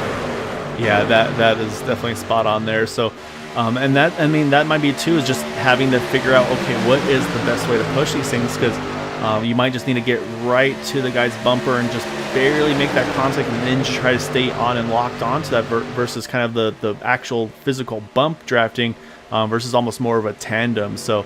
And of course, the other thing is that side-to-side motion. We still see a lot of it happening, especially from those top 2 trucks, and that's where I start to get nervous, is you try to push that truck in front of you, but you really need to be right on top of where that push is coming from.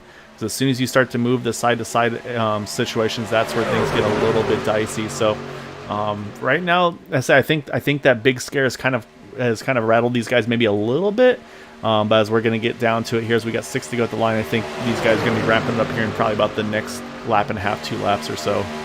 Yeah, definitely. Kind of calm right now, but definitely thinking about being aggressive here and making those big pushes. But yeah, you definitely don't want to start getting side to side as you're lined up. And these cars don't have nearly as much power as the Xfinity Series or the the Cup Series do. So they don't get that big suck up to the car in front of them. You know, you almost have to try and push them, because there's not that there's not that pressure bubble of air that you can use to be about 2-3 feet off the guy in front of you and push him forward. You almost have to give pushes in these trucks to really make a difference, but you definitely want to be lined up as square as you possibly can, and getting ready to start making those pushes to the lead for the end of this race.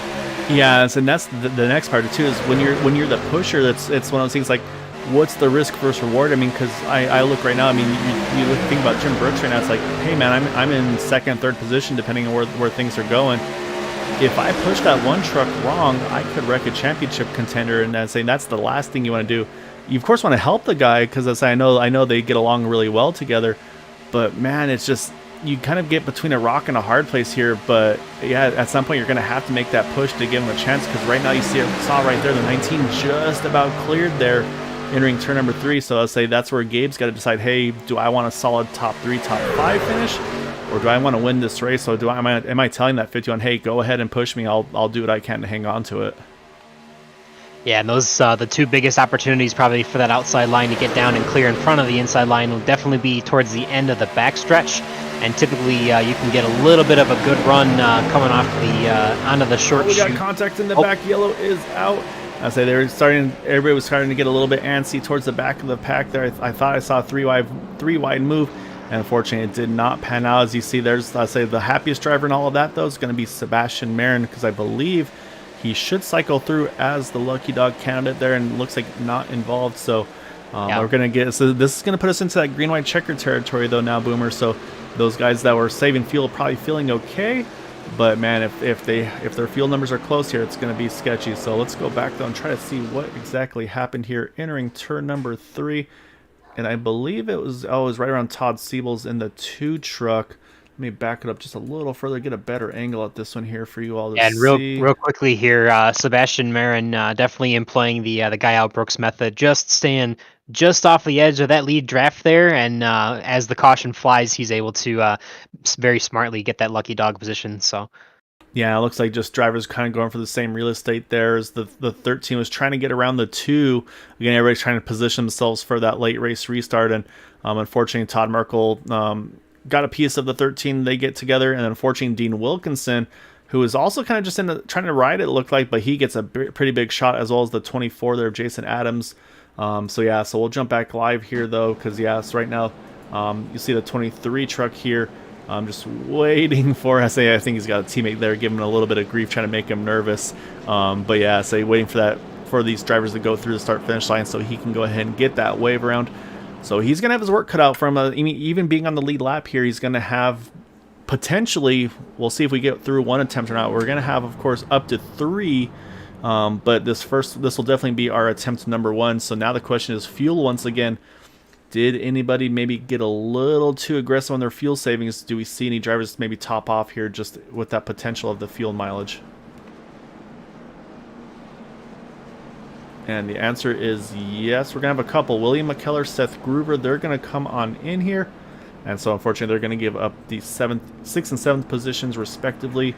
So we'll keep an eye on those guys, how they are able to recover up. But if we get to all 3, if some of these guys start running out, I mean, that could be the right call there for these guys to put them in the catbird seat. yeah, definitely. And a couple guys in the back of the pack too. Looks like they're maybe just coming in to repair damage as well. So definitely now you have the opportunity to repair the damage you have. Try to make the car a little bit faster, maybe hang on to the draft, or try to get whatever you can. I mean, it's advantageous to get as much fuel in the car and as much damage repaired as you possibly can. What could be the final restart. Yeah, exactly right. I see Brandon Briggs rolling out of pit road here in that number 63. It looks like, he hasn't been the race he was looking for. He mentioned he was just going to try to stay out of trouble, then go for it at the end. He's found trouble, unfortunately, but looks like that truck is able to save the fast repair for the right time, so now he can go after it here. Unfortunately, based on the pit stop times, Dean Wilkinson, Aaron Weisner, looks like those trucks definitely not a fast repair available, and unfortunately in pretty rough shape here.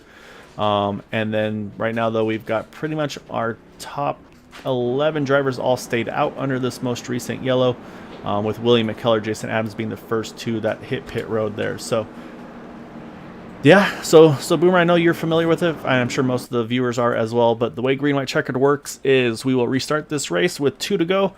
If they get to that white flag and it flies before a caution comes out, then from there they will race out to the completion. However, if there's an incident before the 1 to go, they will rack it up and try it up to 2 more times. On the 3rd attempt, however, if there's an incident before the 1 to go, the field will be frozen, and that's where the race will be officially scored. So yeah, so we'll see. And of course, if we get all 3, fuel mileage is going to be a concern for some of these drivers, but it's going to shake up the front row again a little bit. Now you're going to have the 51 who was pushing the 1 truck of Gabe Butler. Now Gabe's going to have Donald Sadusky behind him. Jim's going to have Donald Stewart behind him. And then Eric Laurie going to be, I believe, actually no, it looks like Bud Steele in 5th, Eric Laurie in 6th. And then William George, Keith Horner, Matt Wagner, Andrew Schroeder are top 10. So this, I don't know. So we saw that 19. He was giving some pretty big pushes. Does that make you nervous at all if you're that 1 truck? Oh, I would definitely believe so. But you know what? At this point, seal it off and push it as hard as you can. You only got 2 laps. You want to be that number 1 car and just hold on to it if he's pushing you that hard. So, but we'll see. It should be exciting. If I'm that 1 car, I don't think I'm that nervous at the 19s behind me, especially if I know that he's going to be aggressive. And who knows, maybe that's even something that you want to have behind you personally. Yeah, it's going to be fun to see what these guys have in store. So, again, teammates not really a factor here. It looks like pretty much everybody all split up. So it's just going to be one of those find the dancing partners that are around you and go with it. So the question will be for the one truck, does he stay? Does he wait till the last minute to go green? Can he keep the field bunched up? Does he try to maybe go a little early and do some sort of strategy with some teammates? But I don't see anybody close enough. So I think he's going to have to keep this field bunched together here. And then hope that this thing, I think the way he's having to save here under caution makes me feel like he wants this thing to finish under that first attempt versus getting to attempts 2 or 3. So yeah, definitely. We'll see. Definitely tough trying to come back to the green here without teammates around you, because it's not like the real world where you can just stick your hand out the window and wave them up to you when you're going to start going. If you queue up on the mic, you're going to tell everyone what you're doing. So we'll see how they take off here. Yeah, it looks like pretty calm, cool, and collected there at the front. You saw 45 drop into the apron, let the leaders on by, as we are on attempt number 1 of our green, white, checkered attempts. As right now, Gabe Butler gets a nice little nose out ahead in turn number 1. As you see the 51.97, big bobbles there. That's really shaking up the outside line. This is a good break for the 19 and Donald Sadusky. If he wants to try to get to that second lane and lead that outside line, he's got the opportunity to, but right now he looks like he's staying pretty committed to that number 1 truck. Yeah, that 97 and the 071 looked like they were almost already trying to start that third line early there, and definitely got a little bobble as they tried to push each other. But we'll see. Hopefully they don't totally dismantle that outside line, but it looks like that one of the 19 on the inside, and even the 6 maybe even starting to break free, as another bobble there by the 97 won't get that outside line going too well. So we'll see here as we come to the white flag. Yeah, white is out, so this is our final lap. There goes Donald Sadusky. He's going to jump to the outside of Gabe Butler, try to pick up that push from the 51 of Jim Brooks. That's going to drop Gabe a little bit here. The question is, can the 19 clear the one, get to the bottom? But right now, so far, hasn't been able to do so. So now Gabe's going to be relying on the 6 of Bud Steele. And again, these guys are going to start to get a little more aggressive. You can see the 51 really bobbling there through the push there on the backstretch as these guys head into 3 and 4 for the final time. Yeah, that was definitely a great move by Donald to notice the timing of the run coming on the outside to get outside the 1 there and maybe make a shot to the win here as they come out of turn 4. Oh, we got big bobbles in this. One truck trying to hang on to it. They got wreck in the back, but up front, Gabe Butler going to hang on to the win. He gets the pushes he needs from the 6 of Bud. Steals a wreck in the back, but Gabe Butler going to get the win. Looks like Donald Sadusky going to grab 2nd over Bud Steele there in 3rd. Jim Brooks going to finish in 4th, and William George rounding out our top 5. And then the recovery there for Sebastian Marin. He finds his way up into the 8th position by the time of the checkered in that number 23. So a little bit of damage mitigation there. Pretty good recovery there for that 23 here as well. Yeah, definitely. That was a great move by the 19 in Donald to move on the outside line. They just couldn't quite keep it as lined up and going.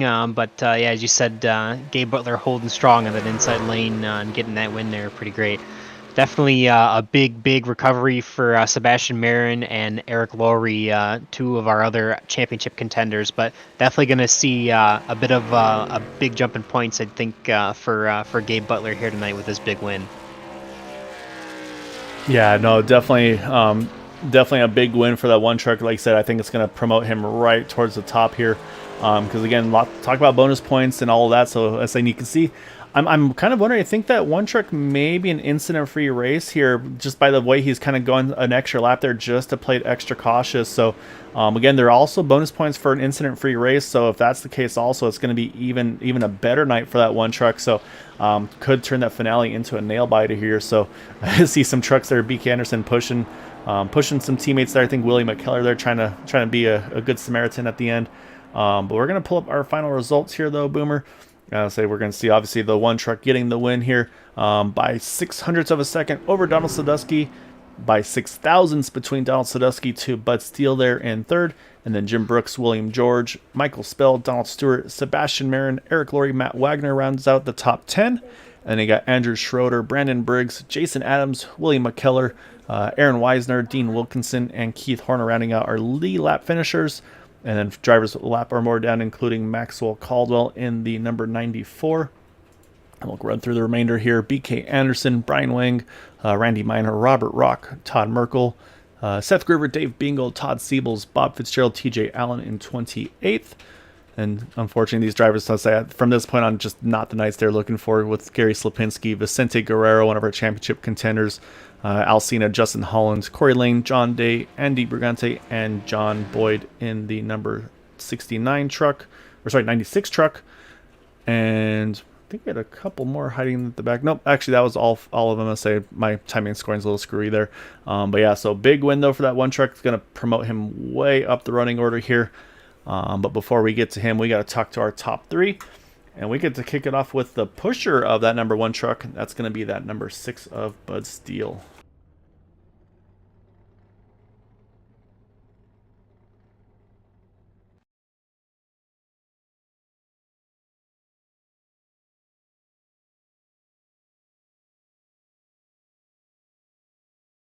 So first I got to find the 6 of Bud Steele so we can interview him. There's Bud.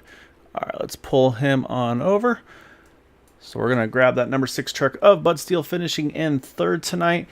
And man, I'll say it was definitely a wild one tonight. So, I mean, we can see on the truck there, I mean, that thing's definitely got some wrinkles and crinkles and dents, but it didn't matter. That truck had the pushes that it needed to at the end, and you're probably able to make a pretty happy Gabe Butler at the end there, giving him the great push on the inside line to get the win. Almost got yourself up to 2nd there. I mean, just take us through your race and kind of the strategies you had tonight, Bud, and then of course at the end there, just kind of the final dash to the finish on that green-white checkered. No, I was just going to try to, stay towards the front and stay out of trouble, but I caught damage in that. I guess it was the first yellow, and had to use my fix, and then I got damage in 2 others, and had like 50 seconds of repair both times, and the crew fixed it up and got it going again, and surprised the heck out of me that it ran as well as it did. Yeah, definitely always great to make something out of nothing. Definitely looked pretty bleak there towards the end, towards the middle of the race with all that damage and everything. But take us through that, maybe your mindset in the end there. It looked like you were running that inside line there just about the whole time. What were you thinking there? Just push the guy in front of you, or were you going to try and make a move to the outside at any point, or take it 3 wide? What were you thinking on that final restart?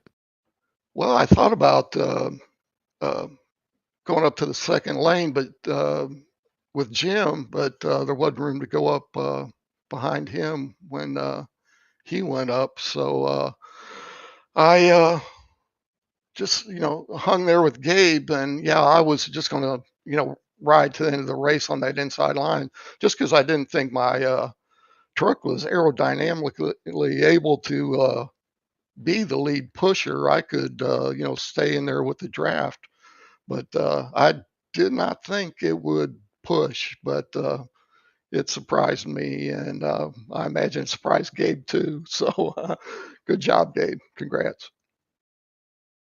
Yeah, it was. I mean, and that was the thing, was we were watching the moves, and when we saw Donald top up there, and kind of the gap you had to close to get to Gabe, it's like, oh man, this is looking pretty good for that 19 truck. And then yeah, I mean, once you got to Gabe, I mean, it just shot him back forward there. So I mean, it was definitely a great push by you there at the end as well, though, Bud. So like I said, I mean, it was definitely a tough one for you tonight. Had to recover from a couple incidents there, burned the fast repair early, but still find your way up to that top 3. So just a great recovery race to do that and still get a great result here. So before we let you go, though, definitely want to give you the floor. Any thanks and shots I'd like to give for that podium tonight? Well, thanks to y'all, Gael, and good to meet you, Boomer. I think that's the first time I talked to you, but yeah, everybody at Area 51 that keeps this thing going. Unbelievable, the job Jim and Michael and everybody's doing. And I want to again thank my lovely wife for everything she does for me. I love you, and we'll see y'all Sunday, I hope. Yep, we'll be back on Sunday, like I said, because we got second to last race over there in the Xfinity playoffs as well. So, yeah, great job though tonight, Bud. Enjoy this one. Yeah, look forward to seeing you on Sunday, man. Yeah, congrats, Bud. Thank you. Okay, thank y'all. Take care. All right, we're gonna jump from that number 6 truck. Now we gotta jump over to that number 19. Who, I mean, like you said, Boomer. I mean, we thought he had the move there, timed it right. Just maybe didn't quite get the push he was needing. But still, I mean, a great result though as well here for Donald Sadusky. So we're gonna pull up that number 19 machine. And so Donald, say we talked a little bit pre-race, and as I got to talk a little bit, but I mean, you were there, you were in contention a good chunk of the race here tonight. And then, I mean, say Boom and I were watching that late move out of 2. You hop to the top, and it looks like it's going to be perfection there. You time it right, you get the push you need, and then just didn't quite pan out for you there. And just take us through the race, the strategy as well to kind of put yourself in the right place at the right time, and just, I mean, is there anything you felt like you could have or should have done differently to maybe see if you could change that outcome there? I just want to say congratulations to Gabe and Bud Steele for pushing Gabe to the win. It was fun, man. But no, I was just doing my thing in super speedways, and I was just wanted to get myself in a good spot where I can make that move. But then Jim got to me, and I see Bud got to Gabe quicker, and then I think Jim got a little squirrely, and that's what lost their momentum. But I'm happy with second, man. You know what I mean? I'm happy just to finish the race too. Yeah, definitely. That was a great opportunity. I mean, I couldn't have asked for a better timed run to the outside, jumping up in front of, I believe it was Jim Brooks there on the outside with one to go. Definitely looked like you had it, but obviously not meant to be. But you at least put yourself in a position tonight to make it happen, and look like you're having fun out there. I'm always having fun with these guys. You know what I mean? It's a great crew. You know, it's fun. It's just fun being out on the track. I love it. Yeah, I mean, you guys were putting on a really good show, and I think you were spot on there, though, Donald. With so I think when let's say the 51 trying to get to you, and then I mean, the end of the race, everybody starts to get just a little greedier, push a little harder, and say every so often, so it kind of gets those trucks unsettled, and we definitely saw that tonight. It was definitely tough to stay locked on, and not make any big contact or anything like that, because every so often you see a push, it looked good, and then all of a sudden the truck that was being pushed would just get really loose and have to catch that thing. And it looked like that was kind of the situation there as well, where maybe the pusher getting a little bit of shove as well there. But man, it was wild there at the end. You guys pushing for everything you were worth, and honestly, at least for me, I mean, I was just impressed you guys were able to hang on to those trucks, because they were definitely wobbling around there. Yeah, they were a handful, but I think that's what happened to the 14, if I'm not mistaken, where I hit him in the corner. I thought he had. I asked him. I thought he had damage, but I could not push him, and he just started going up, and then I just hooked him. But I don't know if Donald Stewart was behind Jim, and I don't know if he tried to push Jim and got him loose, but it was tough. It was tough trying to get connected, and then making sure you don't take the guy out. Yeah, no, it was definitely, it was definitely tough to be the pusher, and yeah, I mean, you guys did a really good job of it, though. I'm saying obviously it gets pretty aggressive at the very end, but just a great job tonight, man. Definitely want to give you the floor, though. Any thanks and shouts I'd like to give for that runner-up spot tonight? Yeah, Area 51, all the guys that put it together, they do an awesome job. You guys up in the booth, you guys, every week in, week out, you guys do a phenomenal job, man. I watch it all the time. My kids and Ryan up in heaven, and the fans. That's it. Yeah, so I always love seeing him on the truck there as well. But yeah, a great run though tonight, Donald. Like I said, and like we were mentioning, I mean, just keep putting yourself in positions, and so you're going to get that push you need to get that top spot. And say it just, yeah, definitely was only a matter of time. It's looking like here. So say great job tonight, and good luck next week over at the season finale. And then so take a little bit of time off, and we'll be right back at it again here in just a few more weeks. So enjoy this one though, Donald, and look forward to talking to you again soon, man.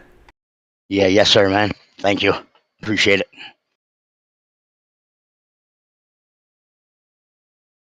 All right, that leaves us one less driver to talk to here, Boomer, and that's going to be our race winner in that number 1 truck of Gabe Butler.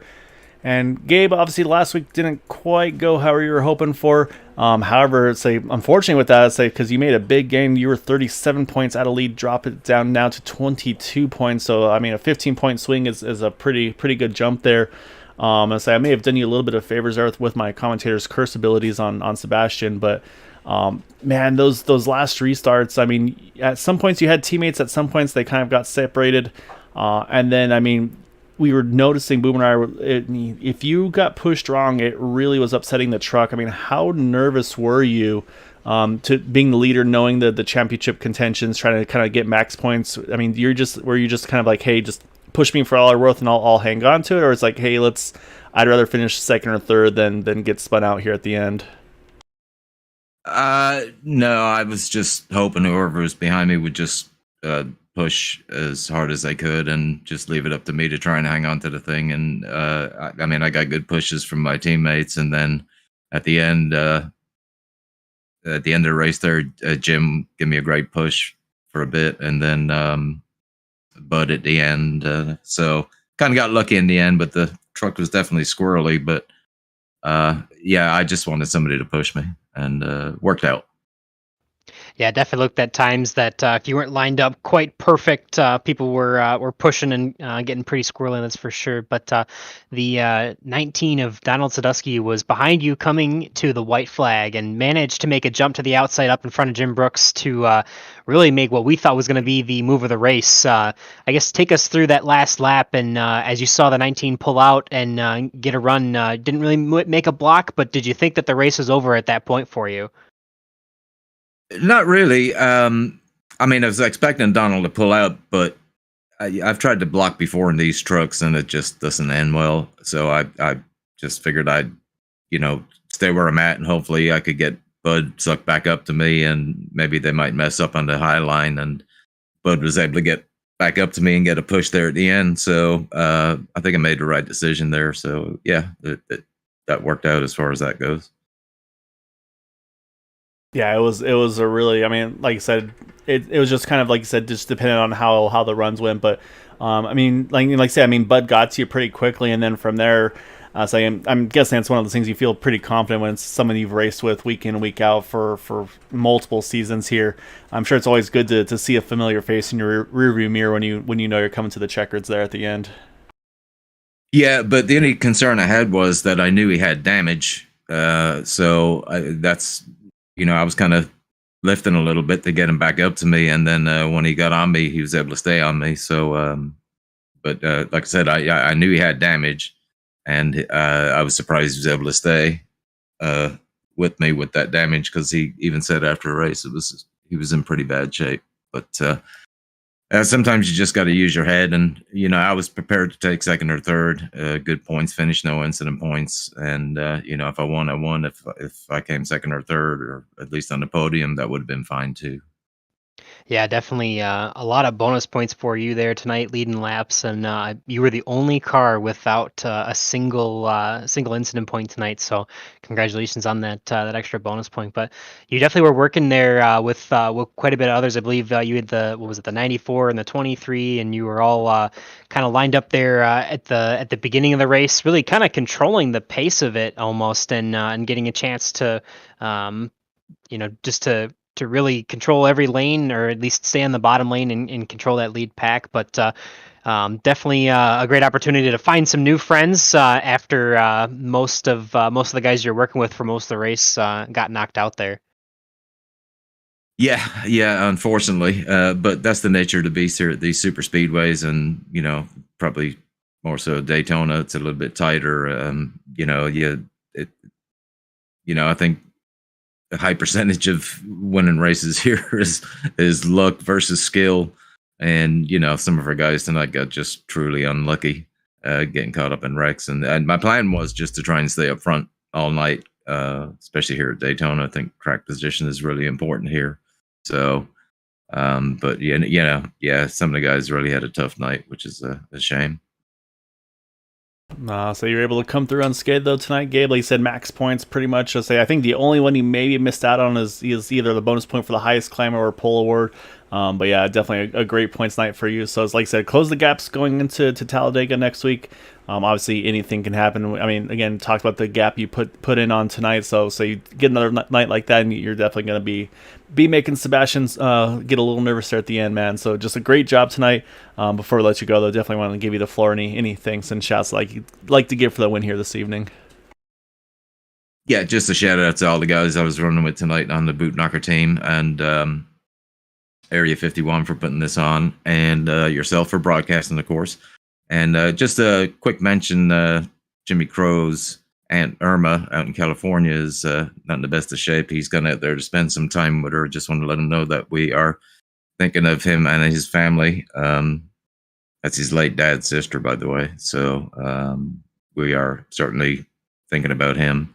And want to mention Donald Sadusky there also. His son Ryan, his late son Ryan's birthday was just a few days ago. So we've also got Donald and his late son in our thoughts also. And that's it.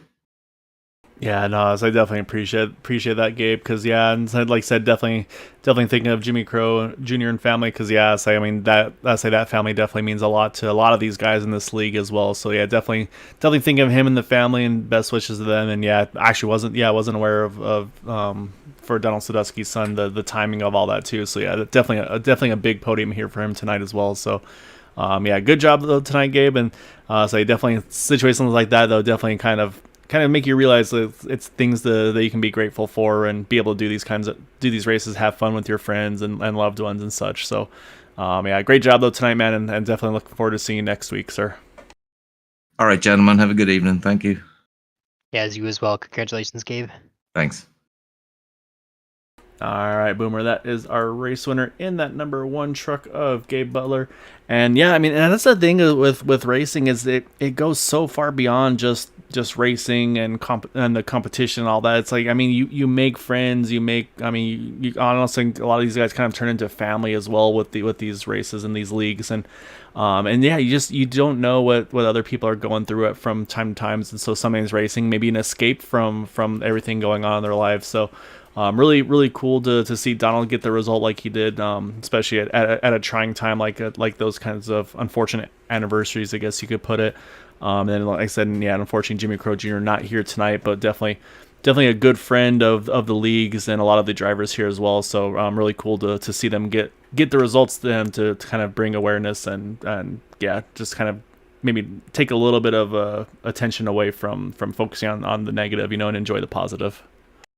Yeah, definitely a great way to honor them with a great run tonight, and it's always funny how sometimes that works, where you get an opportunity to perform well for someone like that you're thinking of, and definitely makes it a little bit sweeter. And like you said, just a wonderful community that sim racing can be, and especially all the leagues out there, all the people that you can find. It's definitely fun to find a home where you can race with people that you can call your friends, and sometimes even call your family, and and have that respect for one another. So definitely a bit of a release or a getaway. So definitely happy to be a part of it now with GWC TV and the Area 51 League, and looking forward to calling many more of these races with you, Gael. Definitely a lot of action tonight to unpack, and it was so much fun to go through it with you. Yeah, no, so I definitely looking forward to the rest of obviously this season, which not a lot left, but then a lot going forward here, of course, with the league. So yeah, definitely thank you for hopping on with this, Boomer. It's been a lot of fun. Looking forward to the rest of it. And also got to definitely thank everybody watching, supporting us here on Green White Checker TV. Of course, some of the competitors able to chat pre and post race. Hopefully not too much during the race. And Satan also had some good chats there towards the end there from. So I don't know if the formal name, but YouTube chat name of a really useful Trackmaster fan. So really cool to see the support. They had a Matt Wagner fan on there, so definitely cool to see you on board here, and definitely look forward to seeing you over the course of the rest of the season. So everybody again that watches, thank you all so much for supporting us here at Green White Checker TV. It means a ton. That's why we do it. So until next time though, have a wonderful evening. Stay safe. Definitely give an extra hug to your loved ones. And yeah, we'll see you on Sunday night for the Super Speedway Xfinity penultimate race on that season as well. Until then, though, have a good night and take care all.